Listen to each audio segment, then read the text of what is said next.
OPEC plus देश ने हाल ही में एक बड़ा फैसला लिया है। उन्होंने घोषणा की है कि वे क्रूड ऑयल का उत्पादन और सप्लाई को क्या करेंगे, बढ़ाएंगे, उनका प्रोडक्शन बढ़ाएंगे। आज जब ईरान युद्ध और स्ट्रेट ऑफ हॉर्मूज में तनाव के कारण सप्लाई पर भारी असर पड़ रहा है, तो यह फैसला बहुत ही अहम हो जाता है, इम्पॉर्टेंट हो जाता है। लेकिन सवाल यह है कि क्या इससे कच्चे तेल के दाम कम होंगे, और ओपेक प्लस ने दुनिया को क्या बड़ी चेतावनी दी है, आइए इस वीडियो में विस्तार से समझते हैं। सबसे पहले जानते हैं कि ओपेक प्लस है क्या।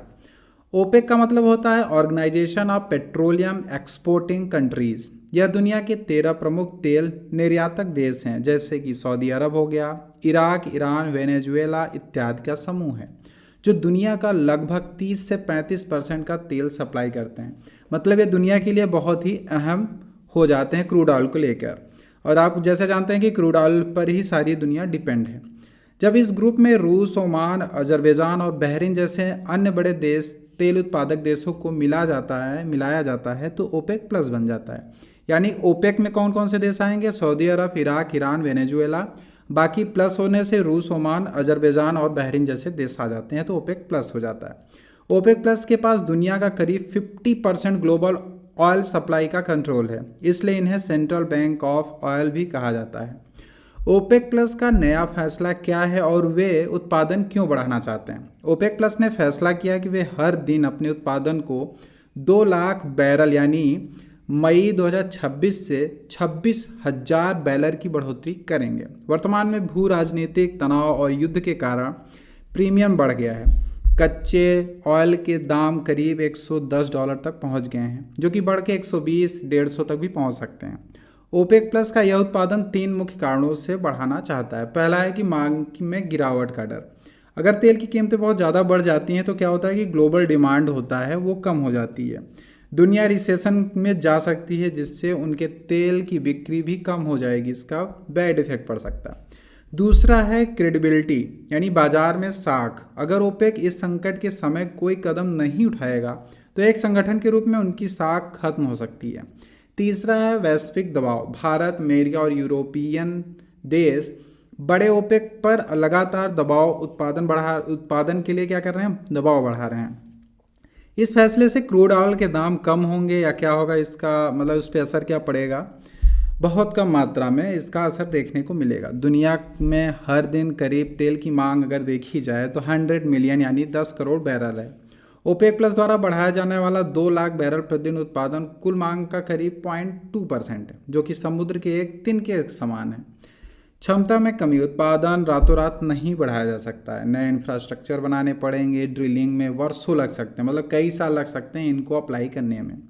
तीसरा है राजनीतिक हित। ओपेक के कई देश खुद नहीं चाहते हैं कि सप्लाई बढ़े, क्योंकि ऊंची कीमतों से उन्हें भारी राजस्व मतलब रेवेन्यू उनको फायदा हो रहा है, क्योंकि महंगा हो रहा है। भले ही भारत, अमेरिका जैसे देश अपने स्ट्रेटेजिक रिजर्व से तेल निकाल रहे होंगे, लेकिन यह सिर्फ एक अस्थायी उपाय है, यानी लॉन्ग टर्म के लिए ये फायदेमंद नहीं है। यह रिजर्व सीमित है और भविष्य में आपात स्थिति में इन्हें बचाना भी जरूरी है। ओपेक प्लस की दुनिया में सबसे बड़ी चेतावनी क्या दी है? ओपेक प्लस ने चेतावनी दी है कि इस समय जो समस्या का कोई त्वरित समाधान नहीं है, मतलब नियर टर्म सॉल्यूशंस नहीं है। इनके 3 बड़े कारण हैं। पहला है कि इंफ्रास्ट्रक्चर की तबाही। यूक्रेन द्वारा किए गए ड्रोन हमलों के कारण रूस की 40% तेल की निर्यात क्षमता प्रभावित हो चुकी है, यानी जो निर्यात करते थे 40% वो डिस्ट्रॉय हो चुका है। मिडिल ईस्ट में भी सेम हुआ है। मिडिल ईस्ट में रिफाइनरी और पाइपलाइनों को काफ़ी नुकसान पहुंचा है।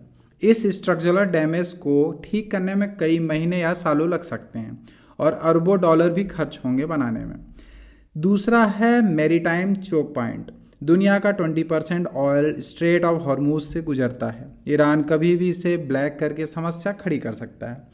अब यह बात दुनिया जान चुकी है। तीसरा है सप्लाई चेन पर दबाव। तेल उत्पादन, ट्रांसपोर्टेशन, रिफाइनरी तीनों स्तर पर इस समय भारी स्ट्रेस है, जिसके कारण समय लग सकता है। और भारत पर इसका क्या असर पड़ेगा? भारत जैसे देश के लिए यह स्थिति बहुत ही खतरनाक है, क्योंकि हम अपनी ज़रूरत का 85 से लेकर 90% क्रूड ऑयल को खरीदते हैं।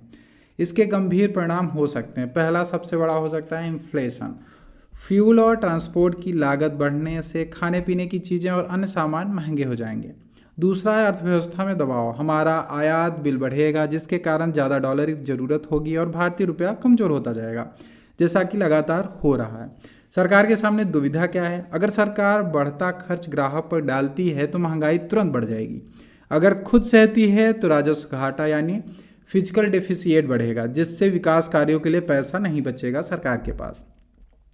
ग्लोबल ऑयल मार्केट अब पूरी तरह से बिखर चुका है और ऊर्जा का उपयोग एक आर्थिक हथियार यानी इकोनॉमिक वीपन की तरह किया जा रहा है। इस पूरी स्थिति पर एक ही सकारात्मक पहलू यह है कि अब दुनिया भर के देश फॉसिल फ्यूल यानी जीवाश्म ईंधन पर अपनी निर्भरता को कम करके रिन्यूएबल एनर्जी की तरफ तेजी से कदम बढ़ाएंगे। अगर आपको यह जानकारी अच्छी लगी हो तो हमें कमेंट में